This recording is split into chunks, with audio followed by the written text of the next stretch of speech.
Hi everyone, it's Denny here from Angel Handmade Papercraft. Today I'm working with Time Fatigue Designs and I'm using the Furr reaking Halloween collection. So I'm cutting out this little cat using a stitched circle die from my stash.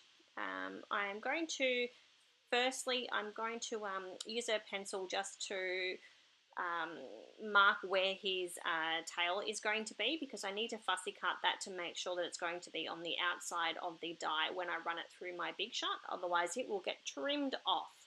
So I fussy cut it out and then I slide the die underneath his tail, so when I run it through it's not underneath the cutting. So I'm going to run that through my Sizzix Big Shot. And just a quick one run through, that's done. Alright, so now I'm going to get started. So I'm carefully removing that from the scraps, and I decided I'm going to use the broom as well. So because I did fussy cut out his tail, I decided to fussy cut the broom as well, and I'm going to slide that underneath his tail so it does look like he is sitting on it. So I'm using my EK Success Cutter Bee scissors to do that, just making sure I cut right on the border so it doesn't look like it's been added to the card after the fact. Alright, so I'm just working out what I'm going to do. Okay, so I decided I'm going to use some Ranger Distress ink, so I'm using the minis. And so I'm pulling all of those out, trying to work out what I'm going to do. And I'm also going to use some Copic markers, so I'm going to start by colouring the broom. So here I am. So I'm using E77, E79 and E74. So I'm just carefully blending that out. It's only a very small area, so it's very quick to blend.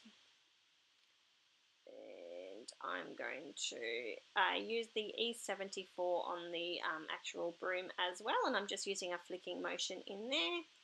And this is the E71, so I'm just blending that in really quickly, and then I'm going to slide that underneath him, checking to make sure that I'm happy with it all.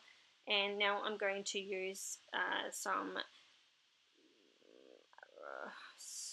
YR markers and some E markers to blend that out. I don't have a list of these. This is a video that's been sitting on my computer for a little while, so I thought I would get it all edited and uploaded so that I can get it on my channel. So I'm blending all of those out. I'm now going in with some N markers. I don't usually use my N markers, no reason in particular.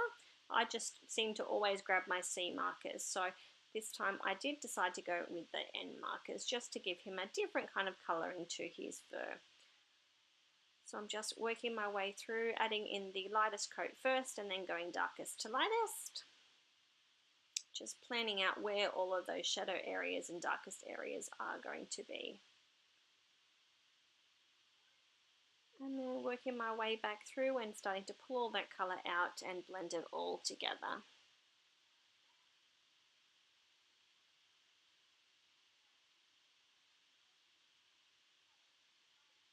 Not too much to go now, and then I'm going to work on his hat, and then he will be just about done, I think.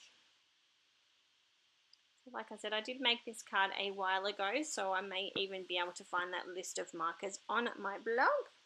I'm going to have a look and check that. I normally keep a list of them, but being that it's so old, I really didn't want to go through my tub trying to find my list. So just fixing up a few areas there where the markers just came out of the image, and I'm going in with some purple markers on his hat.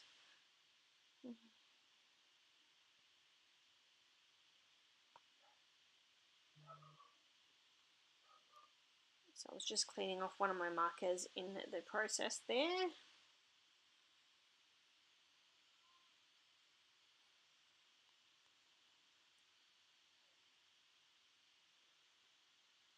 Nice blend.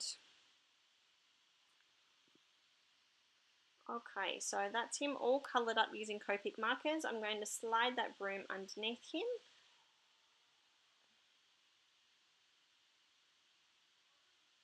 Now, I did need to cut a little bit more of him out, so I'm just using the back of my mouse pad there so that I didn't cut on my glass media mat. I'm pretty sure that they are knife safe, but I just didn't want to take the chance of getting it all scratched.